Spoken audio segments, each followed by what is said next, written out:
Olá pessoal, tudo bem? Desculpa pelo atraso na aula, tá? Ontem deu um problema. Na verdade, tá complicado as agendas aqui nesse tempo de pandemia, né? Porque a gente tem muita coisa para fazer. Eu imagino que a maioria de vocês estão passando pela mesma coisa, né? A gente tem muita coisa para fazer em casa e pelo menos no meu trabalho eu continuo tendo o mesmo trabalho ou até mais, né? Porque essa rotina de gravar aulas, ela dá mais trabalho do que da aula que eu já tinha preparado para vocês para dar no presencial. Então, às vezes a agenda não sai do jeito que a gente queria, né? E outra coisa que eu tenho percebido também nesse trabalho remoto, né, é que muitas vezes, por exemplo, eu não participava de uma reunião porque eu tinha aula, por exemplo, e exceto se a reunião fosse muito, muito, muito imprescindível eu estar nela, em período de aula não participava, né? E agora a gente não tem desculpa, porque a gente pode gravar aula de madrugada, só que a gente não vive. Então, desculpa pelo problema com a agenda, né? Mas vamos seguindo, tá? Então, hoje a gente continua a nossa aula mais teórica, né? Onde eu vou explicar para vocês algumas coisas sobre. Na verdade, a aula de hoje é sobre vulnerabilidades comuns no desenvolvimento web. Então, a gente vai estudar quais são as principais vulnerabilidades que os desenvolvedores cometem, né? Para a gente não fazer igual, né? Bom, espero que vocês estejam conseguindo fazer o trabalho, tá? Na última semana eu não recebi mais nenhum questionamento. Não sei a quantas anda, se quem tinha questionamento já fez e já resolveu, quem não tinha nem começou a fazer. Como vocês sabem, né? Aquele prazo que eu coloquei, não sei se vocês sabem, né? Mas já podem imaginar, aquele prazo que eu coloquei lá, ele é só uma referência, tá?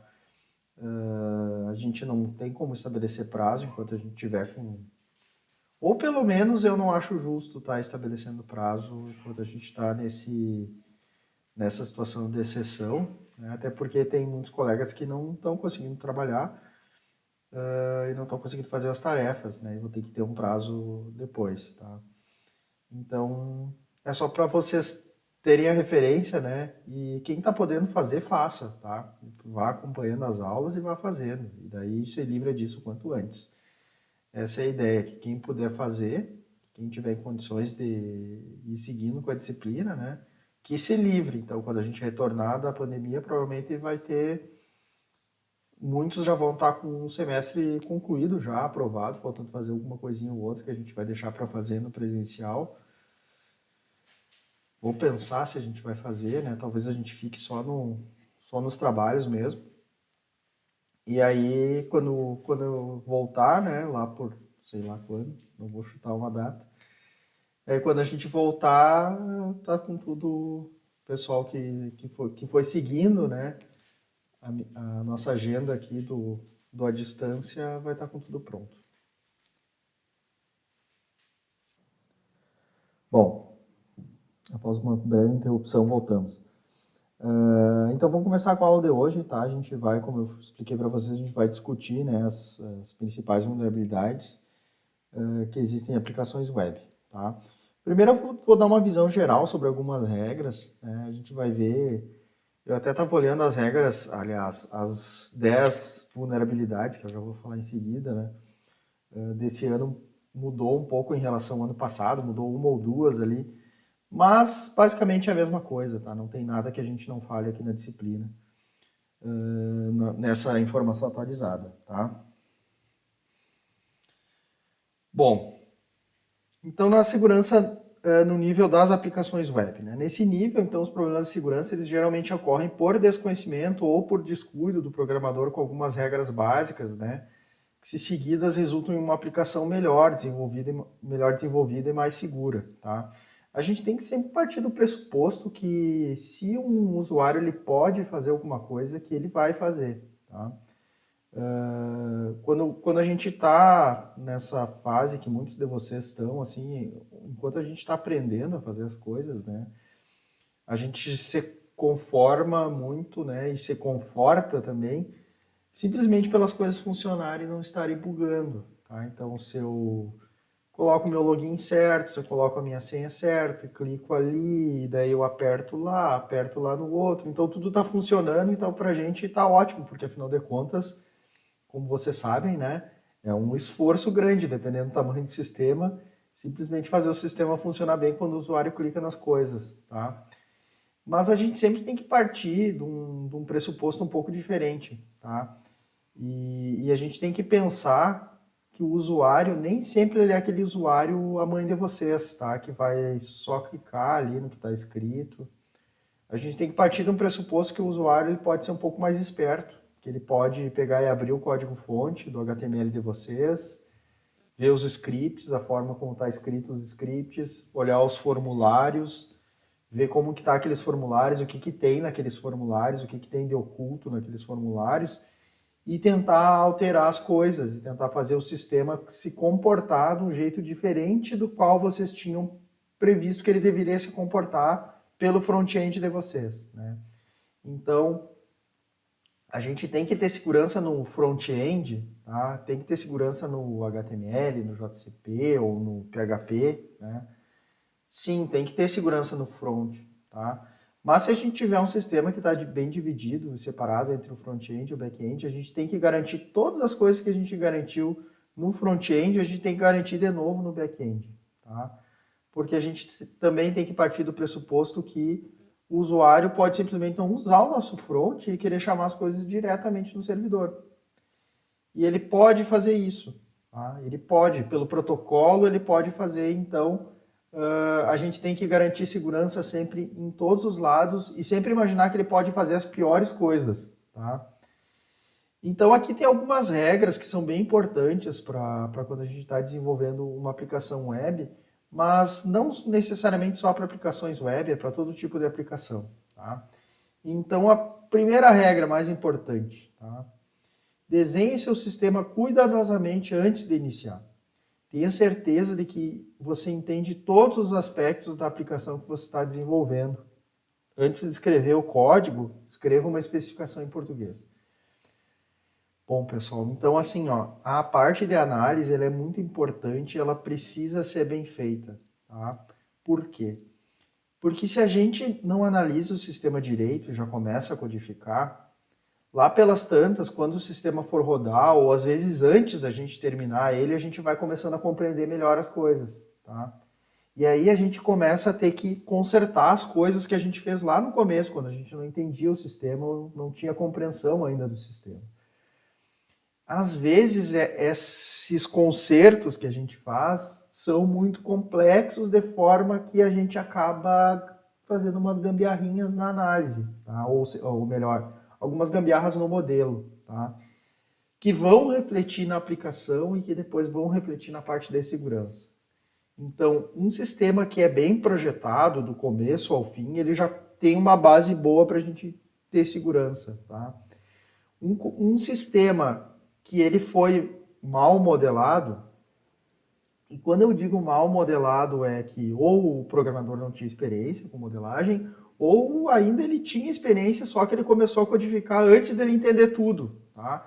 E ele foi entendendo as coisas ao caminhar do projeto, e ele deveria ter destruído tudo e começado de novo, mas ele não fez isso para não gastar tempo, né? E aí ele foi tentando arrumar as coisas lá do passado, fazendo ali uns ajustes, né? Então, esse tipo de sistema, tá, que não foi bem concebido do começo, da modelagem, ele é, digamos assim, um alicerce frágil do ponto de vista de segurança. Tá? A gente nem precisa pensar nas vulnerabilidades que podem vir depois, né? A gente só pode imaginar que sim, vai ter vulnerabilidades porque a gente tem problemas ali embaixo. Tá?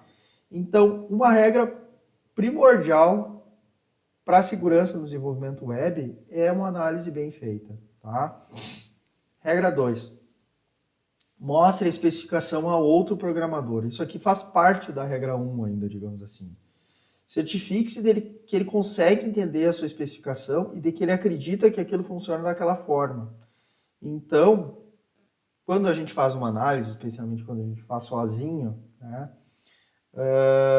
Às vezes a gente tem certeza de que uma coisa funciona daquele jeito, porém talvez não seja tão certo. Então, mostrar para outro programador, sim, pode ser que ele só me deixe na dúvida em relação a alguns conceitos.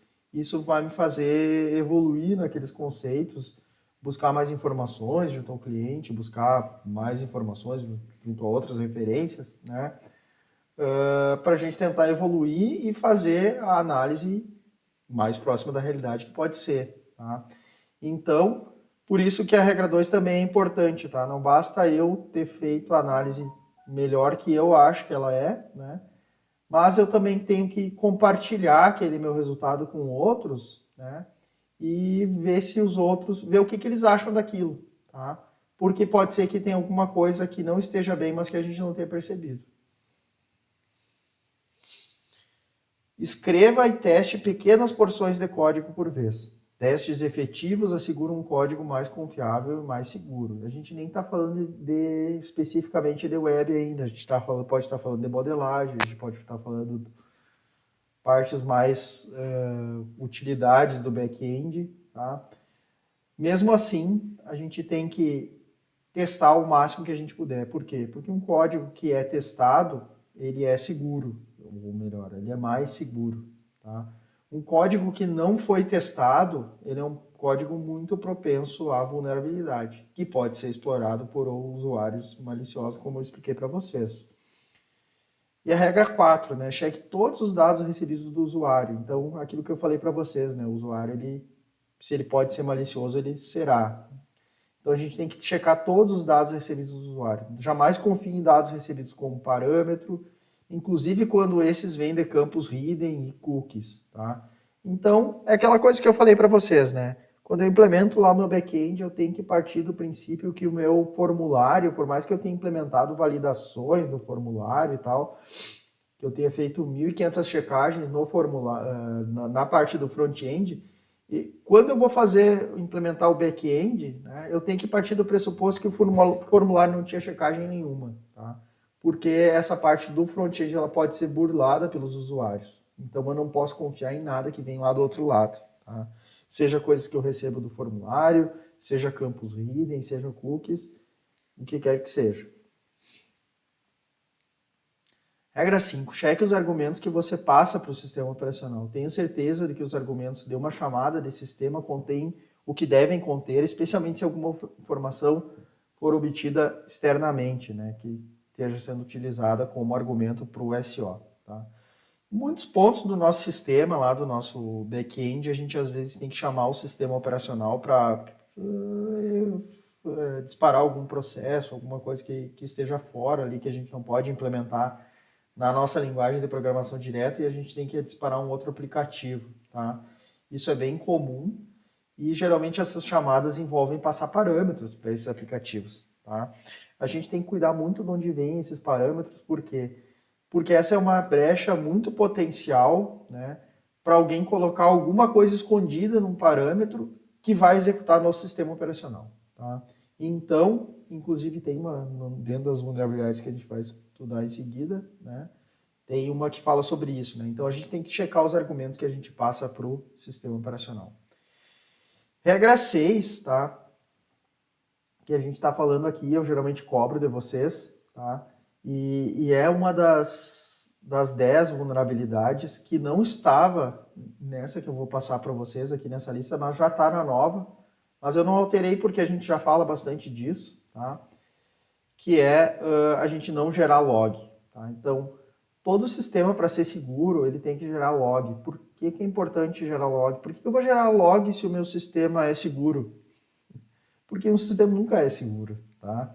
Então, a gente precisa dos logs para nos ajudar a descobrir os ataques, para nos ajudar a descobrir as tentativas de ataques, para nos ajudar a descobrir as vulnerabilidades e para nos ajudar a consertar informações quando eventualmente elas foram atacadas, tá? Então a gente não pode ter medo de gerar log, tá? O log, ele entrega o nosso sistema quando ele fez coisas erradas, tá? Porém, né, isso é ao nosso favor, não é contra nós, né? Quando o nosso sistema faz uma coisa errada, a gente tem que ser o primeiro a querer descobrir e querer arrumar, e não querer jogar areia em cima, tá? Porque não adianta jogar areia em cima. Às vezes, uma hora a coisa vem à tona, tá? E a pior coisa que tem no mundo é quando a coisa vem à tona, a gente que desenvolveu o sistema não saber explicar o que aconteceu para aquela informação estar errada, ou o que aconteceu para aquele usuário ter conseguido fazer aquela operação que ele não poderia fazer. A gente simplesmente não saber gera uma desconfiança, né, e uma descredibilidade, né, do nosso sistema e até da nossa capacidade profissional para outros lá que estão, seja nos contratando, ou seja dentro da mesma organização, né, o descrédito no meu departamento, enfim, né. Então, a gente entende, é muito compreensível, né, que erros eles acontecem, tá? Embora alguns erros possam ser catastróficos e, não digo imperdoáveis, mas muito próximo disso, do imperdoável, né? Mas, assim, existe uma compreensão de que erros acontecem, tá? Em todas as atividades humanas, inclusive programação, né? O que não pode acontecer é a gente continuar errando, continuar errando, continuar errando, continuar errando. E isso é o que pode acontecer se a gente não tiver um sistema que gere muitos logs. Porque quando uma coisa acontecer e der errado, eu vou poder ir lá olhar aqueles logs, nem que eu passe um dia, uma tarde, uma semana, um mês olhando aqueles logs para descobrir o que aconteceu, tá? Mas pelo menos com os logs eu vou ter chance de descobrir o que aconteceu, tá? E se eu não tenho logs, analisar o código e pensar o que pode ter acontecido vai ser muito mais difícil, tá? Claro que tudo depende da complexidade do sistema, mas via de regra, quando a gente vai fazer um sistema, a gente não pode pensar assim, ele é simples, né? Por quê? Porque um sistema ele vai sempre ficando muito pior do que a gente imaginava. Ele vai sempre complicando, tá? O único sistema que fica simples é aquele que vocês fazem lá para o trabalho da faculdade, tá? E depois, no final do semestre, vocês jogam ele fora e ele nunca mais é alterado, tá? Os sistemas do mundo real, eles vão ficando complicados, tá? Tem alguns sistemas do mundo real que ficam simples. Por exemplo, vocês fazem o sistema, o cliente muda de ideia, engaveta o sistema e nunca mais usa, tá? Esse aí vai continuar do mesmo jeito. Mas se um sistema ele é usado frequentemente, né, ele vai ficando complicado, tá?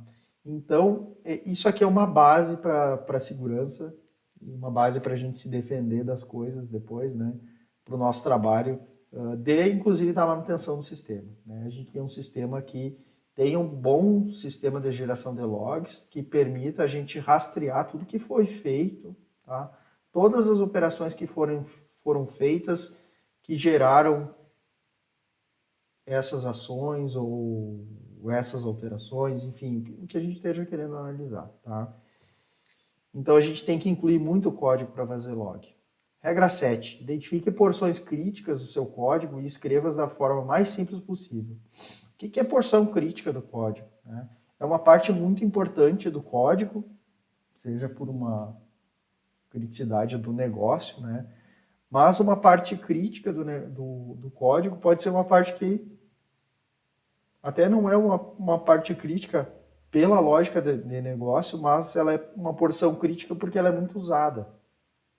Tá? Então, código muito usado é bom porque ele é muito testado. E eu tenho que me dedicar um pouco mais a esse código que é muito usado, escrevendo ele da maneira mais simples possível, porque estando simples vai ser mais fácil de dar manutenção e tendo mais facilidade para manutenção, provavelmente vai ter menos bug. Se tiver menos bug, vai estar mais seguro. Tá?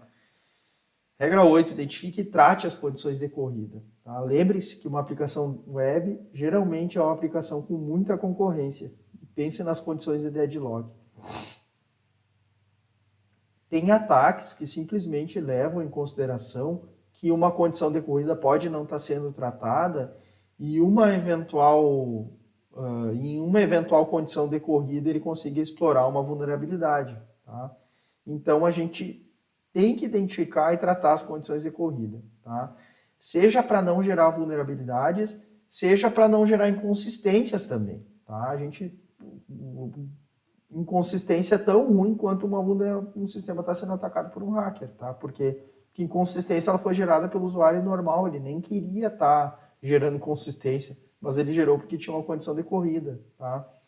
E ele acabou competindo com outro usuário. Regra 9, não crie arquivos em pastas acessíveis publicamente. Certifique-se de que o estritamente necessário seja acessível publicamente. Então, a gente sempre tem as pastas, né, que são acessíveis e as pastas que não são, tá, no nosso back-end. Então, a gente tem que evitar criar arquivos nas pastas que são acessíveis publicamente. Então, a gente deixa nessas pastas aí, só aqueles arquivos que são estáticos mesmo, tá? Arquivos que a gente vai criando na nossa aplicação, a gente deixa esses arquivos escondidos, tá? Regra 10. Trate com senha sempre de forma criptografada. Muito importante, né? Acho que nem precisava falar disso, né? Mas senhas a gente sempre tem que tratar de forma criptografada, tanto na comunicação quanto no armazenamento. Então, para comunicar, a gente usa lá chaves de sessão, TLS, HTTPS, né? Para comunicar a senha. E para armazenar uma senha, eu nunca posso armazenar em texto plano, eu sempre tenho que armazenar o resumo dela, tá? Que é o mais usual. A gente criptografa a senha com SHA-256, por exemplo, e armazena ela daquela forma criptografada, ou seja, só o resumo dela. Tá? Sempre que possível, reuse o código, regra 11. Utilizar o código significa menos código escrito, né, e códigos utilizados mais frequentemente. Isso aumenta a segurança porque torna o código mais testado. Tá? Código mais testado é código menos bugado é código mais seguro.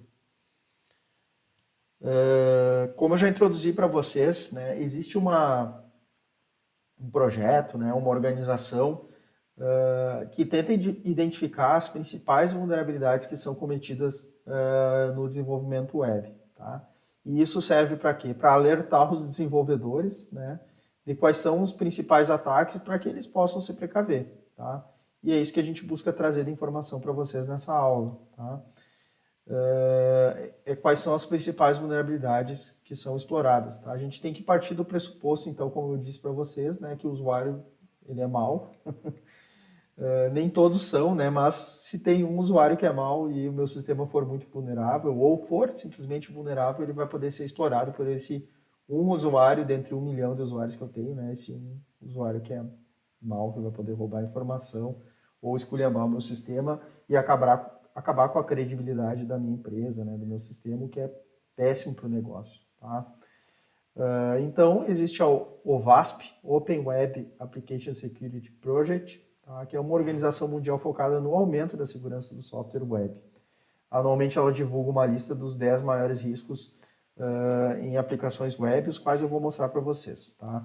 Então, o primeiro maior risco, e ele é o primeiro há muitos anos, né? Ele ainda é o primeiro maior risco, tá? Esses principais aqui eles não mudam tão frequentemente.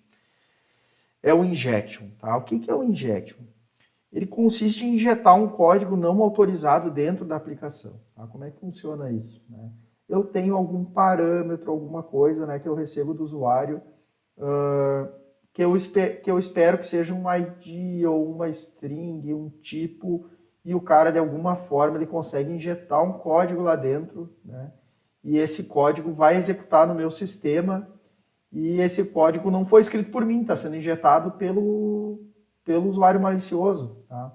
E como ele está injetando esse código, ele injeta o código que ele quiser, né? E se eventualmente aquele código for executado, ele vai poder ganhar algum privilégio, né? Ou alterar informação de forma indevida, etc. Bom, existem vários tipos de ataques injection, né? Como, por exemplo, o SQL Injection, que é o mais famoso, tá? Mas o Command Injection, que também é bem conhecido, e o outro, por exemplo, o Authentication Repository Injection, tá? Que são comandos para um repositório de autenticação, como é o DAP, por exemplo. É uma fraqueza existente em aplicações que não tratam as entradas do usuário de forma correta. Né? A gente não pode confiar em dados externos nunca. Tá? Então, o lema disso aqui, que se costuma dizer, né, é all client input is evil, tá? Ou seja, todas as entradas do cliente são maliciosas, tá? São do mal. Então a gente tem que sempre partir desse pressuposto, tá? Que se eu tenho um parâmetro que vem do usuário, pode ter código malicioso ali, tá? E eu tenho que estar preparado para receber ele e tratar ele, tá? A gente nunca pode partir do pressuposto que, mas esse aqui é um formulário lá bem escondido, lá bem no fim do sistema, lá num lugar que só o tipo de usuário Y tem acesso. Por que o cara ia fazer isso? Ou, enfim, né?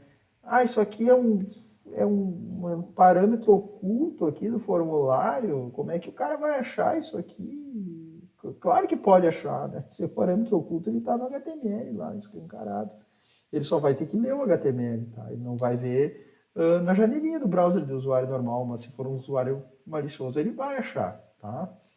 Ele pode até fazer um script, um robô para procurar essas coisas, né? Que é muito comum, inclusive, por atacantes, tá? Não é à toa que essas vulnerabilidades são as mais encontradas, porque quem busca atacar sistemas também faz isso de forma automatizada. Então, ele já conhece as vulnerabilidades, aqui tem um formulário. Aí ele testa tudo que é coisa que ele pode fazer com aquele formulário, né? Até que ele encontra aqui tem uma possível vulnerabilidade. Daí ele vai lá e faz o ataque dele. Mas existem muitos robôs, tá? O primeiro mais comum deles, né, dos injection, é o SQL injection. Tá? Então, vamos dar uma olhadinha num código Java aqui. Suponha o seguinte código em Java para fazer login no sistema, tá? Então, tem aquele códigozinho bem feijão com arroz, que muitos de vocês já devem ter feito parecido, né? Tem o statement, o result set, daí eu crio o statement aqui e crio uma query aqui e executo ela no statement, tá? Então, eu faço lá, tem uma tabela dos usuários, né? Onde tem o nome e a senha. Então, select asterisco from users table, where name igual a... Daí eu pego o parâmetro lá, o nome do cara, que vem do formulário, né? And password igual a... Daí eu pego do parâmetro lá o password, né, que o cara digitou lá no formulário. If resultSet.next quer dizer que veio alguma coisa no resultSet, né? Então, se veio alguma coisa, quer dizer que tem um usuário que tem o mesmo login, né, o mesmo name e o mesmo password. Então, quer dizer que o cara acertou, né? E daí eu faço alguma coisa aqui relativo ao login, ok. Se não, aqui no else eu faço alguma coisa, tipo dizer que ele errou a senha, ou enfim. Dá para dizer até que esse código é um código bem corriqueiro, né? Para implementar um login, né? Utilizando esse tipo de aplicação Java, com Servlet, com JDBC, onde a gente acessa o banco de dados. Tá? Porém, esse código aqui é vulnerabilidade, ele é vulnerável, né? Por quê? Porque ele confia nos dados do usuário. Então, o que está sendo feito de muito errado aqui? Tempo para você pensar. Eu estou passando, né, o parâmetro que eu recebo no formulário, tá, diretamente concatenado dentro aqui da minha query. Tá? E isso é muito fácil de ser explorado, embora talvez esse erro não esteja muito claro na cabeça de muitos de vocês. Tá? O que o cara pode exatamente fazer, né? Então vamos só pensar o seguinte, tá? Se o cara colocar como login isso aqui, ó, Joe, apóstrofo, or 1 igual a 1, tracinho, tracinho. Tracinho, tracinho é um comentário em SQL, tá? Na maioria dos bancos de dados aceitam isso como comentário. Acho que todos. Tracinho, tracinho é um comentário, tá? Então ele coloca Joe, apóstrofo, or 1 igual a 1, tracinho, tracinho, como login. Como se ele não coloca nada, por exemplo. Ou coloca alguma coisa só para o sistema validar que ele digitou uma senha. Como é que vai ficar a consulta? Tá? A consulta vai ficar assim, ó. Select asterisco from user table, users table where name igual a Joe or 1 igual a 1. Ele nem precisava ter botado 1 igual a 1. Não, 1 igual a 1 é porque daí não precisa ter um usuário Joe, né? E daí ele comentou o resto, tá? Então, como ele colocou o tracinho, tracinho, o end password, ele não vai ser executado pelo SQL, tá? Porque ele foi comentado. O que o fato de ele ter colocado isso no login vai gerar, né? Que ele vai conseguir logar. Por quê? Porque se tiver um usuário com o nome Joe ou 1 igual a 1, tá? Na verdade, o que ele vai fazer, né? Independente de ter um usuário com o nome Joe, ele vai estar retornando todas as tuplas da tabela de usuários, tá? Talvez até dê um bug no sistema. Mas ele poderia tirar esse OR 1 igual a 1 aqui e colocar um nome de usuário que ele saiba que pode existir, como por exemplo admin, que sempre existe na maioria dos sistemas, né? E está conseguindo acesso como admin, tá? Ou seja, né, o usuário pode fazer o login sem saber a senha e até sem saber o ataque, né? Como é que funciona a dinâmica desse ataque? Então o hacker busca no site algum formulário e ele injeta caracteres especiais em algum campo do formulário, buscando possíveis fraquezas. Quais eram os caracteres especiais aqui nesse caso, né, que ele injetou? Foi esse apóstrofo aqui, tá? Porque esse apóstrofo aqui fechou o parâmetro, tá? Quando ele colocou essa aspa simples aqui. Ele fechou o parâmetro e permitiu que ele continuasse executando, injetando SQL. Então, depois que ele colocou esse caractere especial aqui, ele teve acesso ao SQL, tá? Ou seja, ele conseguiu injetar o resto do SQL. Como ele já teve acesso ao SQL, ele conseguiu botar o tracinho e comentar o resto, tá? Mas isso é digamos assim, foi consequência do fato dele ter conseguido colocar esse apóstrofo aqui que não foi tratado, tá? 3, então, depois a aplicação web recebe o formulário com código malicioso, né, não faz o tratamento dos dados e monta a consulta SQL. No caso aqui, ó, tá, a gente já está montando a consulta SQL com os dados recebidos como parâmetro, tá? Então a gente não tem checagem nenhuma aqui desse parâmetro. A gente simplesmente joga o parâmetro. Isso é errado. Isso é vulnerável. O servidor executa o SQL montado e retorna para o usuário uma página com os resultados. O hacker agora conhece a fraqueza e pode explorá-la de diferentes formas, né, ganhando acesso a mais informações e até fazendo alterações no SQL. Como que se protege do SQL Injection neste caso? Tá? Tratando todos os dados informados pelo usuário. Tá? Então, uma das formas, né, de tratar é eu simplesmente pegar a string do parâmetro lá e identificar caracteres especiais lá, como, por exemplo, apóstrofo, maior e menor, no caso do HTML, tá? Que é o maior e menor, eu posso colocar uma tag, né? Apóstrofo, o que quer que seja, tá? Ponto e vírgula, vários caracteres que podem ser especiais dentro de um determinado contexto e escapeio eles, ou seja, transformo eles em um outro caractere que não é especial, né? Como, por exemplo, maior e menor, eu posso usar, quando eu vejo um menor, eu posso usar e comercial, LT, ponto e vírgula, substituo por isso, e para o maior a mesma coisa, só que GT. Só que eu escapeio esses caracteres, né? Daí o meu parâmetro deixa de ser vulnerável. Eu posso simplesmente grudar o parâmetro porque os caracteres especiais estão escapeados. Tá? Nesse exemplo aqui é mais simples ainda, tá? Porque o próprio prepare statement ele já faz isso para a gente, desde que a gente use aqui os coringas, tá? As interrogações. Então, se eu fizer o código, se eu montar a query desse jeito aqui, ó, where name igual a interrogação, and password igual a interrogação, tá? Quando eu for setar a string, o próprio prepare statement já vai escapear as coisas aqui no login tratado, tá? Ele já vai escapear as coisas. Command injection é a mesma vulnerabilidade da injection, só que em vez de ser pro SQL, é para comandos no SO, tá? Bem como para outros sistemas como o LDAP, como eu falei para vocês, o LDAP. Então a gente tem um SO injection. Então o Java não é muito propenso a esse tipo de ataque, porque as aplicações são construídas com base na API da JVM e não através dos comandos do SO. Né? Em algumas plataformas de programação, a gente faz mais chamadas ao SO. No Java isso não é muito comum, embora possa existir e às vezes existe. Tá? Então a gente também tem que se cuidar, porque se existir chamada ao SO, a gente pode estar propenso a esse tipo de ataque se a gente não tratar os parâmetros. Tá? Supõe um CGI em Perl, por exemplo, que é uma coisa mais antiga, né, que recebe uma variável não tratada e envia e-mail usando como endereço essa mesma variável. O envio do e-mail, né, é feito através do comando mail do Unix. Tá? Então, lá no Perl a gente usa esse comando aqui. Né? Open, vai abrir o processo mail, né? E daí eu coloco assim, pipe, mail, addressing. Suponha que o endereço informado pelo usuário seja dudu@gmail.com, ponto e vírgula, rm-rf asterisco. O que esse ponto e vírgula vai fazer aqui se ele for colocado nesse comando aqui, mail address. Tá?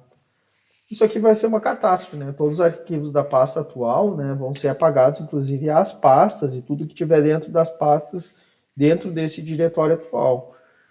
Pode ser bem ruim, especialmente se quem está executando esse e-mail, né, for root, né, por exemplo. Então vai poder fazer uma catástrofe bem grande. Tá? Então, qual é o problema aqui? Né? É que aquele parâmetro ali, address, eu não posso passar ele diretamente para o comando do SO. Tá? Eu tenho que tratar ele. E tem um caractere especial ali que precisaria ser tratado e não foi tratado, que é aquele ponto e vírgula. Tá? Aquele ponto e vírgula ali depois do e-mail permite que eu encerre aquele comando para o SO e comece o outro qualquer. E daí esse outro qualquer eu faço o comando que eu quiser. Né? Eu dei um exemplo, né, do RM-RF, mas pode ser que o usuário quisesse dar um sudo ou alguma coisa lá e executar algum comando que vai, ou por exemplo, dar um add user lá, um usuário novo na máquina, né, e permite que a máquina consiga ser acessada por SSH, o que quer que seja. Tá? Então a solução para isso aqui é o tratamento das variáveis informadas pelo usuário. Tem que se tratar da mesma forma como no caso do SQL. Então tem que escapear os caracteres. Tá? Bom, a próxima vulnerabilidade é o Broken Authentication e Session Management. Tá? Tipos de ataques aos sistemas de autenticação e gerenciamento de sessão. Então o hacker explora fraquezas no sistema de autenticação, né? Ou de gerência de sessão para se tornar um usuário legítimo. A gente já vai ver como é que isso funciona. Tem várias técnicas para fazer esse tipo de ataque, né, do Broken Authentication, como força bruta, Session Spotting, Replay Attack, Session Fixation Attack, Session Hijacking e Session Expiration. Esse negócio de dar aula sozinho dá sono na gente, eu não enxergo vocês. Não é a mesma empolgação, né? Mas vamos lá, vamos tentando. Desculpe se eu dei umas bocejadas aqui. Bom, diferenças entre cookies e sessões. Primeiro, para a gente conseguir entender como é que esses ataques aqui funcionam, né, do Broken Authentication, a gente tem que entender como funciona a autenticação, né, e como funciona o gerenciamento de sessão nos servidores, né, e nas linguagens. Tá? Como vocês sabem, eu já falei para vocês, mas alguns outros professores também já devem ter falado, o HTTP ele é stateless. Né? O que significa? Que ele não guarda estado, ou seja, então, de uma requisição HTTP para a próxima requisição HTTP, ele não guarda nenhum estado, ou seja, se eu já fiz login, na próxima requisição que eu fizer, ele não está nem aí se eu fiz login, ele não lembra, tá? Não tem estado. O HTTP, por si só, ele não guarda estado, tá? No protocolo HTTP. Os programadores, então, eles precisam desenvolver alguns artifícios, né, para implementar esse estado dos clientes. E um artifício muito usado para implementar esse estado, para tentar lembrar essas coisas dos clientes, né, são os cookies. Tá?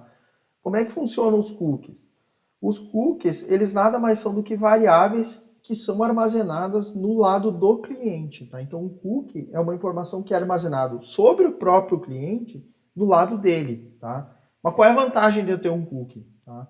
É que quando o usuário informa alguma coisa na interface dele, lá por exemplo, né, essa informação, ao invés de ser gravada no servidor, que eu acho que ela vai ser gravada no servidor, na verdade não. O servidor rebate ela para mim e isso é gravado num cookie. Tá?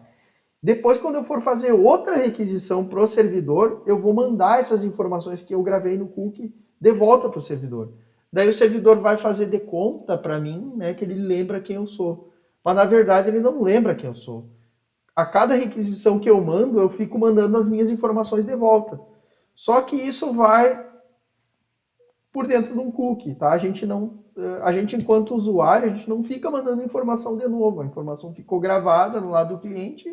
O que o browser faz, né, o cliente faz é ficar mandando aquela informação de novo para o servidor, tá? Então o cookie, a gente já falou dele na aula passada, eu acho, né? Ele é um tipo de informação, né, que tem várias informações lá, como o nome, né, o nome da variável, né, o nome do cookie, e o valor daquela variável. Tá? O domain, que é o domínio do qual esse cookie pertence, e o path, que é o caminho dentro do domínio ao qual o cookie pertence e no qual ele vai fazer sentido. Tá? Outras informações importantes, como o expires e o max age, tá? Ou seja, a data de expiração do cookie. Os cookies eles têm data para eles deixarem de existir, tá? Ou seja, de expirarem. E esse expires aqui ele pode não ser informado, o que significa que o cookie ele não é persistente, ou seja, ele não é persistido lá no banco de dados do cookie, de cookies que todo browser tem. Né? Isso é muito usado nos cookies de sessão, né?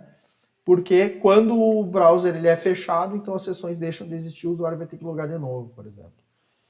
HTTP only é um flag de segurança que pode ser colocado num cookie. Tá? Ele evita que os cookies sejam acessados por JavaScript. Isso aqui é importante também. Tá?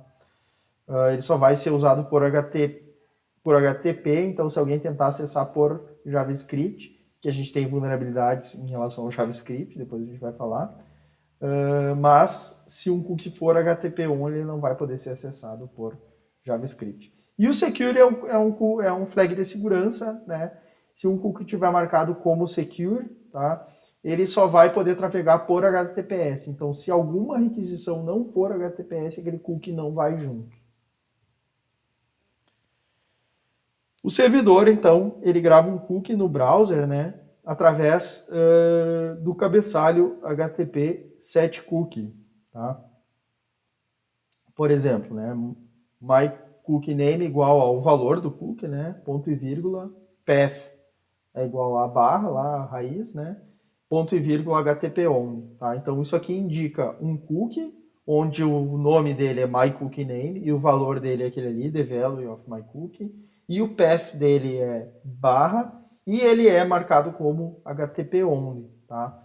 O domain, ele não pode ser setado pelo servidor, ele é atribuído sempre o domain do servidor. Então, quando eu acesso, eu faço uma requisição para o servidor, espero que vocês entendam isso.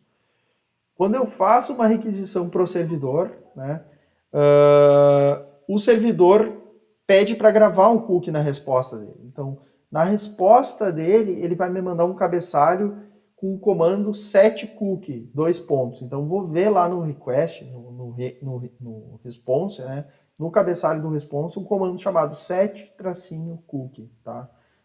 2 pontos. E aí, depois disso, ele vai ter todo o cookie, como esse aqui. Esse aqui é um valor de cookie. Tá? Quando ele faz isso, ele não pode setar o valor do domain. Né? Por quê? Porque o valor do domain é o próprio domain que o cookie, que o browser está acessando, que o cliente está acessando. Feito isso, então, o browser envia para o servidor, a cada requisição, né, os pares, nome e valor dos cookies vários para o respectivo path e domain através do cabeçalho HTTP cookie. Então, depois que o servidor gravou um cookie no browser, tá, o browser vai ficar mandando de volta o nome e o valor daquele cookie a cada nova requisição.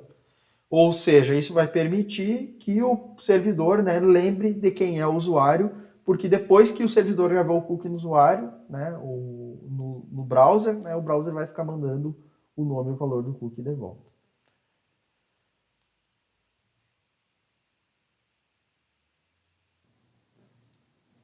Bom, a partir desse momento, então, o que é a sessão, né?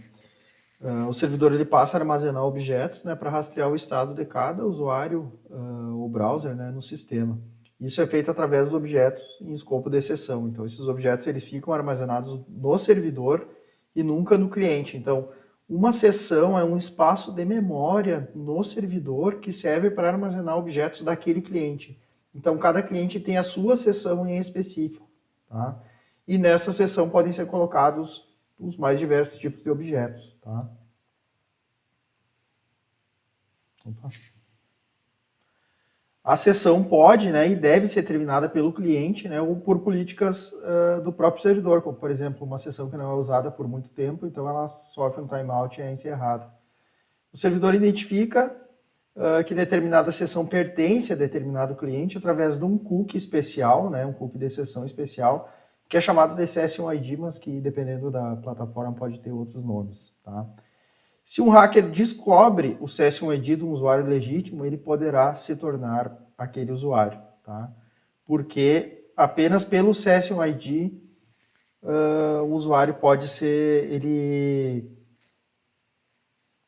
apenas o Session ID identifica o usuário depois ele está logado, né? Então, antes do usuário fazer login, eu posso identificar ele por login e senha, né, e por alguma outra conferência, mas depois que ele fez login, eu vou gravar uma sessão, o servidor grava uma sessão para ele e ele é identificado pelo Session ID. Bom, mas se eu usar uma linguagem daquelas com front-end, back-end, né, que não usa Session ID, tá? Como funciona? Eu já vou falar em seguida dos JSON Web Tokens, tá? Na verdade, usando esse tipo de arquitetura, né, esse tipo diferente de programação web, no servidor não existe um espaço de memória para o cliente, a menos que se queira, tá? Mas todos os dados do cliente eles ficam armazenados no próprio cliente. Porém, existe um Web Token, tá? Que é a mesma, que é em análogo ao Session ID, tá? Então, se algum usuário malicioso consegue capturar o Web Token, ele pode personificar um determinado cliente, tá? Assim como se um usuário malicioso consegue capturar o Session ID, ele também consegue personificar o outro cliente, tá? Então, na verdade, são abordagens diferentes para o desenvolvimento, tá? Quando a gente usa o Web Tokens em relação aos cookies de sessão, né, os Session IDs, mas a forma de explorar até é diferente, né, mas existe vulnerabilidade nos dois casos, né? Não dá para dizer que um é mais seguro que o outro ou que um é menos seguro que o outro. Que é os Web Tokens, tá? Estava no próximo slide. Então, diferente do Session ID, né, porque não existe uma razão associada, uma sessão associada no servidor, serve apenas para autorizar o acesso a uma API REST e eventualmente transmitir outras informações. Os dados eles ficam armazenados todos no lado do cliente, no front-end, de forma que não precisa ter um espaço dedicado a dados do cliente do lado do servidor, que seria a sessão, né? Porém, a dinâmica de criação do Web Token é parecida com a do Session ID, tá? Então, o browser primeiro ele posta lá, tem uma forma de identificação, né? Eu tive que dar uma baixadinha aqui para poder enxergar que está meio cinzinha demais, tá? Então, ele posta o usuário e a senha num post lá no formulário, né? E daí o servidor, ele cria um JSON Web Token com um segredo, tá? E retorna esse JSON Web Token para o browser, tá? O browser, ele manda, nas próximas requisições, ele manda o Web Token no cabeçalho de autorização. Então, ele manda no cabeçalho também, tá? Ele não manda como um cookie, tá? Mas o cookie, ele é uma informação que vai no cabeçalho, isso aí é uma outra informação que ele põe no cabeçalho, não é muito diferente, tá? A diferença é a forma como isso é armazenado no lado do cliente, tá? Isso é armazenado de forma no banco de dados do front-end, né? E os cookies eles têm um banco de dados separado. Não dá para dizer que um é mais vulnerável que o outro, eles são parecidos, tá? Depois, na fase 5, né? O que o servidor faz é checar a assinatura do Web Token e usar essa informação, a informação que ele recebe do Web Token, tá? Porque junto com o Web Token pode ser mandado mais informação que simplesmente o segredo, tá? Esse segredo ele serve para identificar o cliente e serve para o cliente poder assinar as informações e para o servidor poder conferir depois a assinatura, tá? Mas o Web Token serve para mandar outras informações. Então, como o servidor ele não tem uma sessão do cliente, né, o cliente ele pode precisar mandar informações de vez em quando junto com o Web Token para o servidor lembrar quem ele é. E a próxima agora é o Session Fixation Attack, que é um tipo de ataque à autorização, né, e às sessões, ao gerenciamento de sessão. O hacker ele tenta acesso ao website, né, a ser atacado e obtém um Session ID legítimo. Como funciona esse ataque? Né? Então ele tenta acessar o website e ele obtém um Session ID legítimo. Tá? Como que ele obtém um Session ID legítimo? Quando ele, já que ele é um hacker, tá? Ele tenta pelo seguinte: quando a gente entra na tela de login de um website, a maioria dos websites já cria um Session ID para mim. Tá? Então, quando vocês entram lá no portal do aluno, se vocês quiserem dar uma olhada nas ferramentas do desenvolvedor, ele já vai chamar um set cookie e já vai criar um Session ID, mesmo que tu não esteja logado. Tá?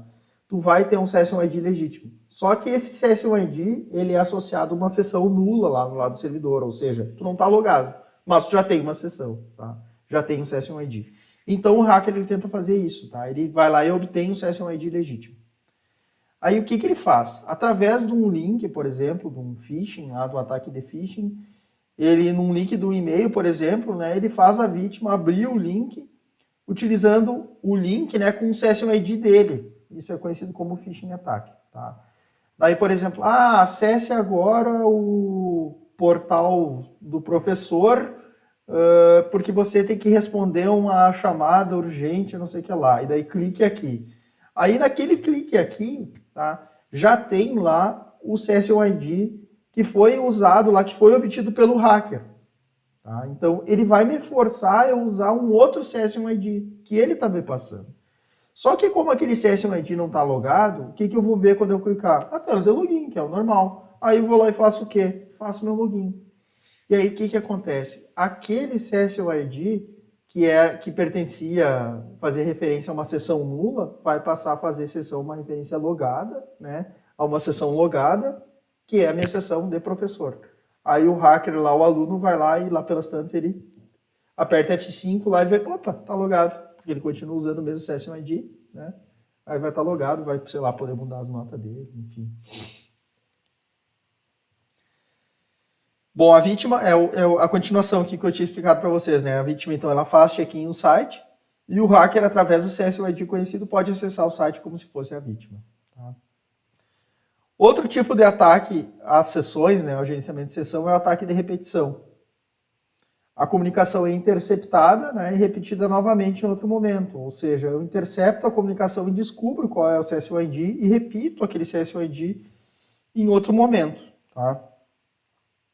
Por isso que a gente tem que usar SSL, tá? Com parte restrita do sistema, isso aqui é imprescindível. Por quê? Porque o Session ID ele tem que ser secreto.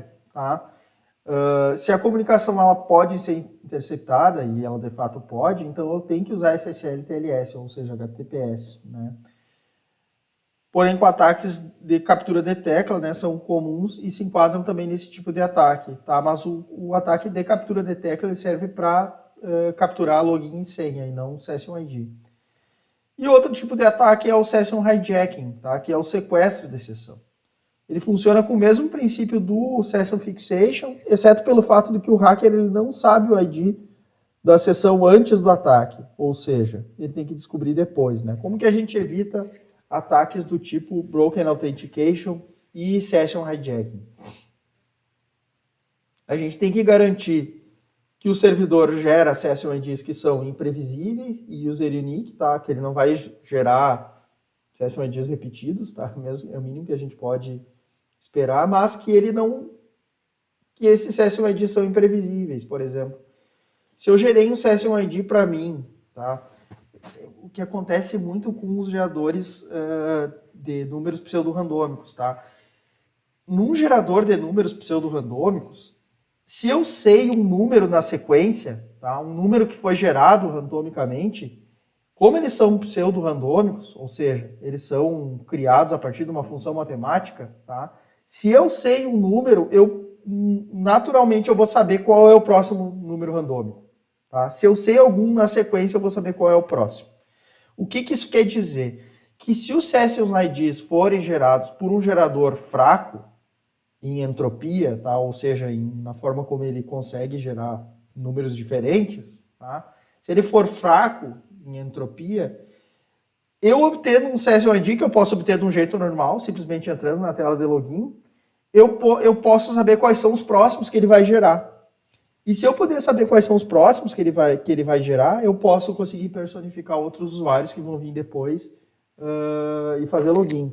Tá? Então, esses Session IDs, eles têm que ser imprevisíveis, ou seja, eles têm que ter alta entropia, tá? Tem que ser imprevisível. A partir de um, eu não posso conseguir prever o próximo que ele vai gerar. Secure Random é a única forma imprevisível de gerações de tokens. Tá? Usar um random mais timestamp é previsível. Tá? Então, usar random não é seguro. Secure Random é um pouco mais seguro, porque ele tem um pouco mais de entropia. Tá? Então, a gente tem que usar, no caso do Java, essas bibliotecas de geração de números randômicos mais seguras. Tá? Eu estava vendo até que a Samsung está criando, né, está lançando um processador para tablet, celular, né, para os móveis deles, né, que tem uma célula quântica, né, ou seja, ele tem uma parte de processamento quântico, de computação quântica, mas só que essa célula quântica lá desse processador, ele serve só para gerar números randômicos, tá? 100%, com 100% de entropia. E isso é notório para a segurança, tá? Porque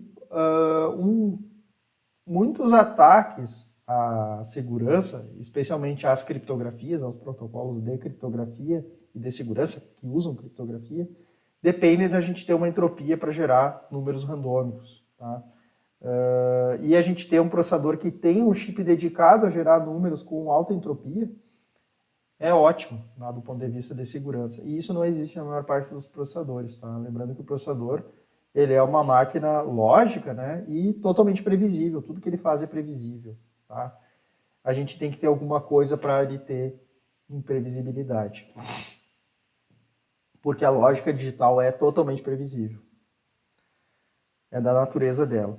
Outras recomendações, né? Então a gente tem que usar... Ah, tá, eu não terminei de falar as próximas aqui, né? Então, o Secure Random é uma forma imprevisível, tá? Ou menos previsível de geração de tokens. Outra coisa que tem que ser feita para evitar esse tipo de ataque, tá? Do Session Hijacking e Broken Authentication, é gerar outro Session ID após o login, tá? Por quê? Porque já que eu preciso ter um Session lá para identificar o cara que não está logado, quando ele efetivamente faz login, o que eu devo fazer é anular aquela sessão antiga dele e criar uma nova, tá? Porque daí isso aqui não vai permitir que ele faça esse tipo de ataque aqui do Session Fixation Attack, porque ele vai obter um Session ID, porém, quando o usuário fizer login mesmo, ele não, por mais que eu tenha fixado aquele Session ID, ele vai ganhar um novo, tá? E ele não vai permitir esse tipo de ataque aqui. Então, isso aqui é muito importante, tá? No trabalho de vocês vão ser avaliados por isso, tá? Sempre depois do login, a gente tem que gerar um Session ID novo. Bom, também tem que garantir que o tempo de timeout da sessão não é muito longo, né? Porque para que isso aqui funcione, pensa, ele vai mandar um e-mail, tá? E nesse meio tempo, o usuário tem que ter clicado rápido no e-mail, tem que ter recebido e ter caído rápido. Por quê? Porque se o usuário deixar para clicar no outro dia, a sessão já vai ter ficado inválida. Tá? Então, quanto mais a gente diminui o tempo de timeout da sessão, né, mais seguro fica para esse tipo de ataque aqui também.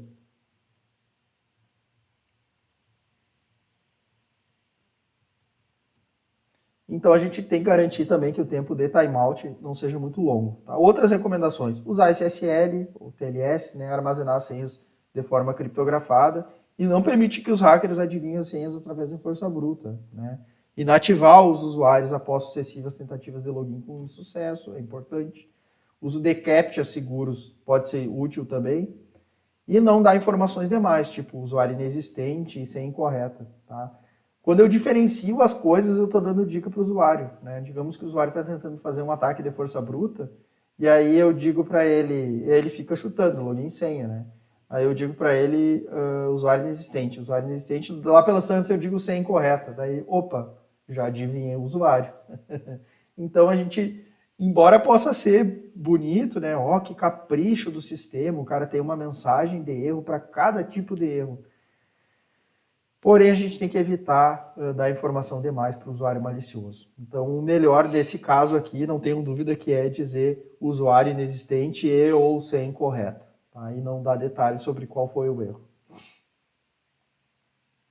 Outro tipo de vulnerabilidade muito difundida é o cross-site scripting. Tá? Cross-site scripting. Eu vou tentar explicar para vocês como é que funciona esse tipo de ataque. Ele consiste na subversão de websites legítimos, né, através do uso de linguagens de script.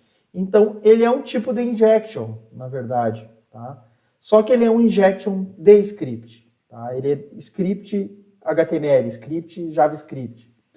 Ele só ocorre porque o site não foi eficiente também em validar a entrada do usuário, assim como o A1 lá de injection. Então a gente tem alguns tipos de cross-site scripting diferentes, como o Reflective Cross-Site Scripting, tá? Que é a colocação do script malicioso em um comando URL. Esse script é refletido para a máquina da vítima e pode capturar cookies ou outras formas de identificação. A vítima não imagina que está sendo atacada, né? Porque ela está acessando um site confiável. E aqui a gente continua com a nossa palavra secreta para valer a presença de vocês. Então vou botar uma tarefa lá, né, da aula de hoje, que vocês só vão escrever a palavra secreta da aula anterior. Tá quase na hora de eu almoçar e eu tô com muita fome. Eu espero que vocês não estejam comendo agora, nem que vão comer daqui a pouquinho. Como eu tinha explicado para vocês na aula passada, né, o meu filho brinca de ter um restaurante e ele inventa os pratos, tá? E eu estou reproduzindo um prato que ele criou. Não sei de onde é que ele tira essas coisas. Não me pergunte, tá? Mas a palavra secreta é um prato muito famoso do restaurante de brincadeira do meu filho, que se chama lasanha 4 rãs. Ai, que nojento. Bom, um exemplo, né, de Reflective Cross-Site Scripting, tá? Um link no e-mail, que é o tipo de ataque de phishing que a gente chama, né? Então eu tenho um link lá, mybank, submitform.do, ou seja, um banco, né? mybank.com, submitform.do, customer igual, cliente igual. Aqui seria um lugar para passar o ID do cliente. Em vez de eu passar o ID do cliente, eu passo um script, tá? Daí eu abro a tag script aqui, function still credentials, location href igual a outro location, né? Evil hacker site, então vou mandar para um site do mal lá. Name igual a document.myform.username value, ou seja, eu peguei o valor, né, do username lá do formulário. E password igual a myform.pword.value, ou seja, eu peguei o password lá do formulário. Então, quando eu injetei esse script aqui, né, e quando ele for submeter o formulário, eu vou roubar a senha dele e mandar para esse outro lugar, ele nem vai perceber. Até porque ele está acessando o site do banco dele mesmo. Só que eu, através de um parâmetro, consegui injetar código script que vai ser executado lá no site do banco mesmo. Tá? Como que se prevê disso? Através da validação das entradas. Né? Então a gente não pode permitir, numa entrada qualquer, seja de um parâmetro que é recebido por GET, ou no parâmetro que é recebido por POST, ou de qualquer lugar, seja até de uma célula lá, de uma tabela que eu tirei informação, eu não posso executar aqui, permitir que aquilo seja executado com um script. Tá? Ou seja, não devo permitir tags de nenhum tipo, eu tenho que escapear as coisas. Tá? Eu tenho que codificar as saídas. Caracteres codificados não podem ser interpretados pelo browser como script, né? O uso do UTF-8. Então, esse script aqui ele vai ser substituído por e-comercial lt ponto e vírgula. E esse aqui outro vai ser substituído por e-comercial, ou seja, ele vai continuar representando o mesmo caractere. Só que do ponto de vista lá do browser, ele não vai executar como script, porque daí ele não está usando uma tag mesmo. A OWASP, né, ele disponibiliza um codificador de saída da ESAP, Enterprise Security API, tá? Onde eu posso fazer onde eu tenho codificadores lá. Então, eu posso usar esses métodos aqui estáticos, lá, exap.encoder.encode for HTML. E daí ele vai escapear os parâmetros, tá? Que eu queira escapear, ele vai escapear todos os caracteres lá que são que precisam ser escapeados, como no caso o apóstrofo lá para o injection, o maior e menor para o script, para HTML e assim por diante, tá? Outra variação desse tipo de ataque é o Stored Cross-Site Scripting. Tá? Ele é parecido com o anterior, exceto pelo fato de que o código malicioso está armazenado no site atacado. Precisa haver um ataque anterior para armazenar o código malicioso e a vítima executa o script inadvertidamente. Tá? E a prevenção, né, é a validação das entradas e codificação das saídas. A única diferença desse aqui, do Stored Cross-Site Scripting, é que o script ele não vai ser simplesmente refletido lá no site, que era o caso daquele. Tá? Então, o script ele vai ser armazenado no site. Então, por exemplo, imaginem que eu tenho um fórum lá do Moodle, tá? E o Moodle tem essa vulnerabilidade. Aí, quando vocês vão postar a resposta lá no fórum de vocês, ou quando vocês vão postar a resposta da atividade lá para o professor, vão escrever da lasanha lá, aí vocês, ao invés de mandar a resposta da lasanha, vocês vão colocar um script lá da mesma forma, tag script, e esse script ele vai ser armazenado lá no banco de dados do Moodle. Só que quando eu, professor, for executar, for entrar na página lá para ver a resposta de vocês, ao invés de eu ver o script que vocês tiverem escrito lá, se o script não for escapeado, eu vou executar o script. Tá?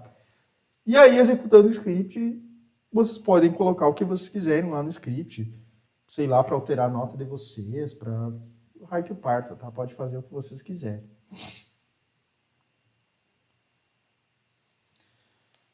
Outros casos, né?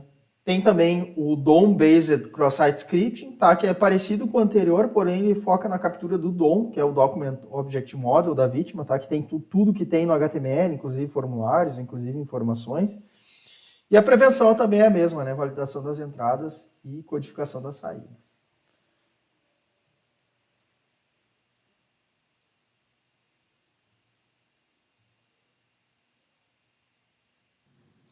Bom, seguindo agora, então a gente vai para algumas outras mais simples, talvez menos corriqueiras, tá? Mas não menos importantes também, como o Insecure Direct Object References. Tá? Ausência de controles de acesso adequados que permitem acesso a informações não autorizadas. Ataque de divulgação de arquivo, por exemplo, uma entrada não validada inserida como parâmetro para um caminho de arquivo no lado do servidor, pode dar acesso a arquivos não permitidos, incluindo configurações do servidor, por exemplo. Né? Eu pego um parâmetro, né, chamado base URL e uso ele como URL, né, para qual eu vou fazer forward numa JCP. Né? Só que como isso aqui é uma entrada e ela não está sendo validada, eu posso estar usando isso aqui para exibir outro documento qualquer ao qual eu queira ter acesso. Tá? Simplesmente para eu entender que o nome do parâmetro aqui é base URL, isso aqui já dá uma dica boa para o cara, né? Ele pode trocar esse nome aqui, mas o simples fato dele ver lá no formulário que o valor daquilo parece ser uma URL, ele pode tentar esse tipo de ataque aqui. Então, o problema disso aqui é que não foi validada a entrada do usuário. Tá? Ataque à base de dados, por exemplo. Então, tipo de ataque usado para obter acesso a dados restritos na base de dados, como o uso de IDs como parâmetros, que são as chaves primárias lá controladas pelo usuário. Tá? Por exemplo, então eu tenho um link aqui, somesite.com, check order, ID igual a tal, o ID do pedido. Daí ele faz lá o prepare statement tal, e pega o pedido e coloca lá na JCP, no PHP lá para exibir as informações do pedido. Tá? Então, é necessário checar para cada usuário se ele possui acesso a determinado recurso. Tá? Eu não posso partir do pressuposto que o usuário não pode ir lá e chutar números de IDs para ver outras orders. Tá? Então, o simples fato de eu ter um ID não é uma senha. Tá? Então, depois que eu recupero aquela informação, eu tenho que validar se aquela informação pode ser verificada por aquele usuário. Então, a gente tem que ter uma dupla checagem sempre. Tá? Então, Antes, lá na tela de meus pedidos, tá? Só vai aparecer os pedidos dele, porque eu fiz um select para buscar os pedidos dele. Mas depois, quando ele clica sobre o pedido, onde ele vai mandar o ID do pedido, eu tenho que verificar de novo, porque eu não posso esquecer que ele pode entrar lá no formulário, ou que ele pode fazer um get avulso lá e mudar o número do pedido para ver outro pedido qualquer.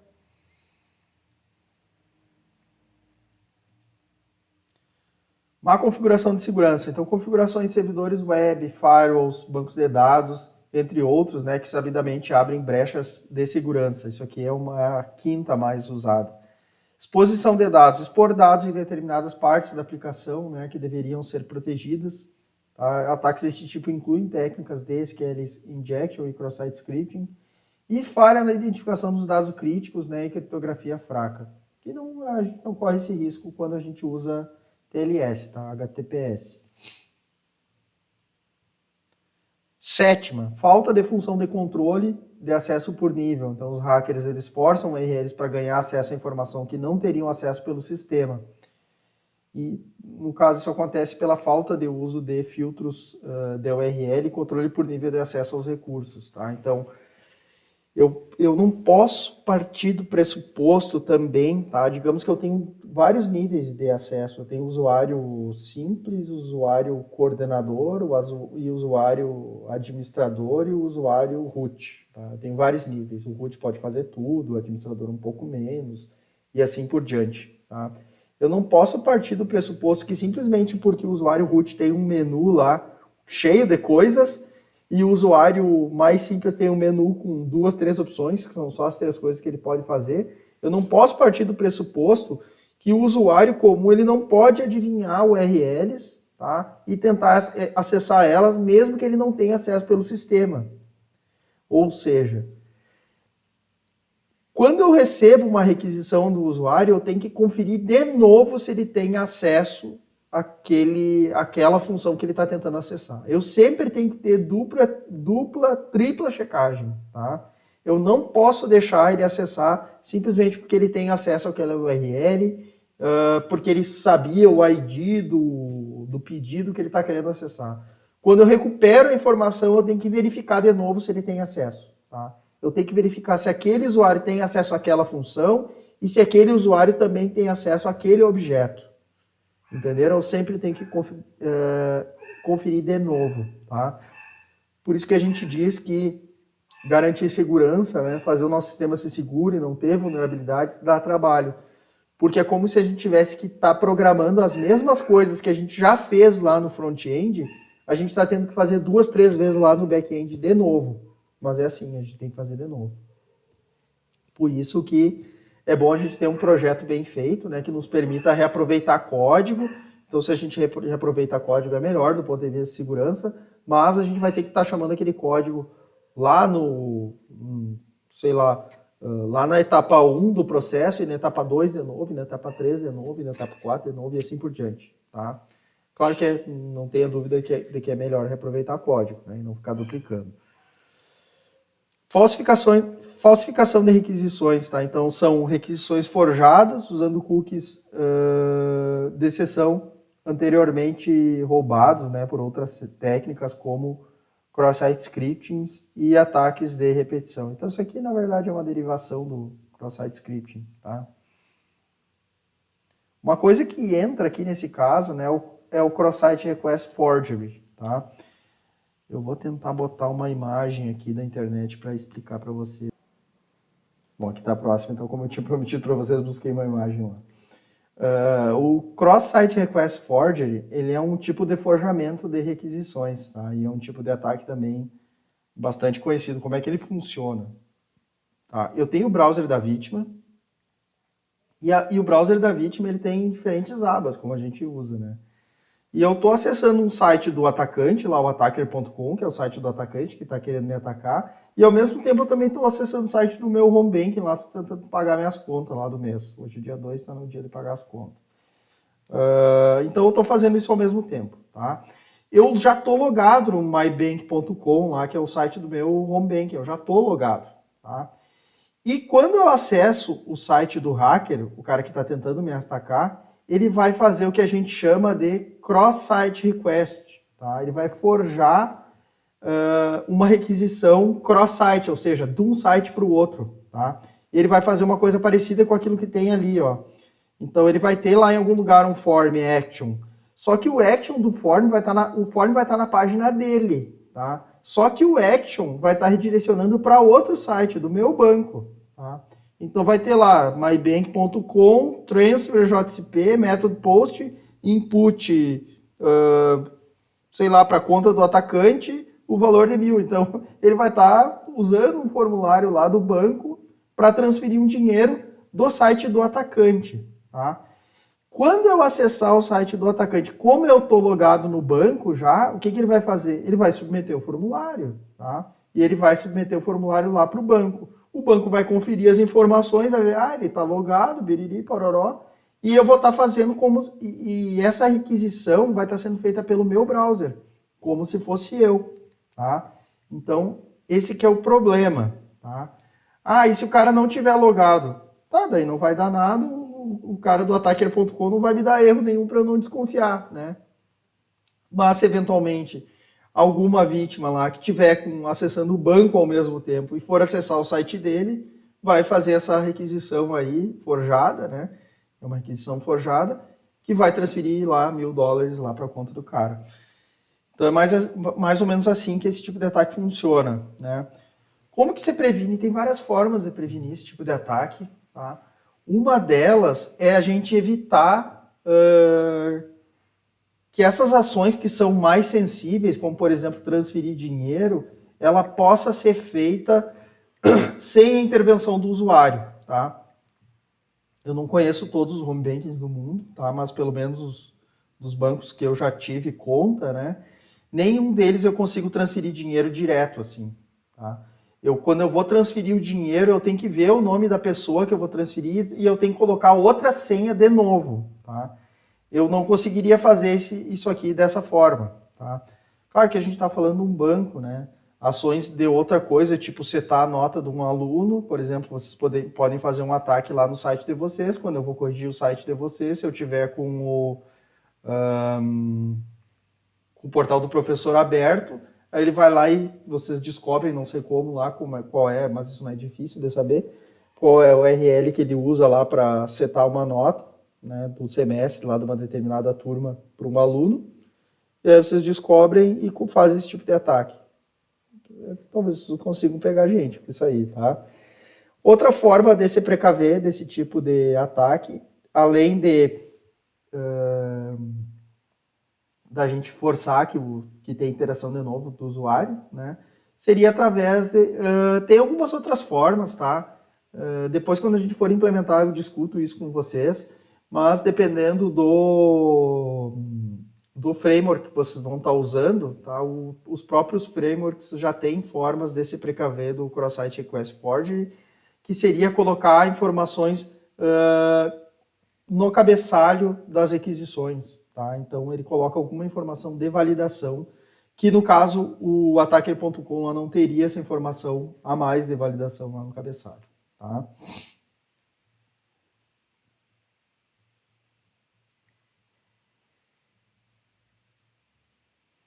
O A9, então, uso de componentes com vulnerabilidades conhecidas, a gente já falou disso, né? Então, componentes do SO, servidor web, servidor de arquivos, GBD, devem estar em constante atualização. O Apache, por exemplo, e o IIS da Microsoft já foram fonte de muitas vulnerabilidades. Outra forma muito usada também, muito recorrente de ataque, são os redirects e forwards não validados. Então, o site recebe o endereço de redirect ou forward como entrada de usuário, e a entrada não é devidamente validada, então a vítima pensa estar num site confiável, mas está em outro. Então, o primordial aqui, né, é que eu não posso confiar em dados de usuário. Tá? Talvez alguma coisa mais diferente que tenha aqui seja esse Cross-Site Request Forgery, tá? Que do ponto de vista do banco, os dados são perfeitos, tá? Por mais que ele valide os dados aqui, ainda assim ele vai conseguir validar e vai estar tudo certo, né? O problema não está nos dados do usuário. O problema foi que essa requisição foi forjada, não partiu do site, né, da página do browser, né, da página do banco, e sim de outro lugar. Tá? Mas a maioria dos ataques são dados que vêm dos usuários não validados. Então, a gente tem que sempre partir do pressuposto que o dado do usuário é do mal e a gente tem que validar e checar, e checar, e checar 1000 vezes, se for o caso. Tá bom?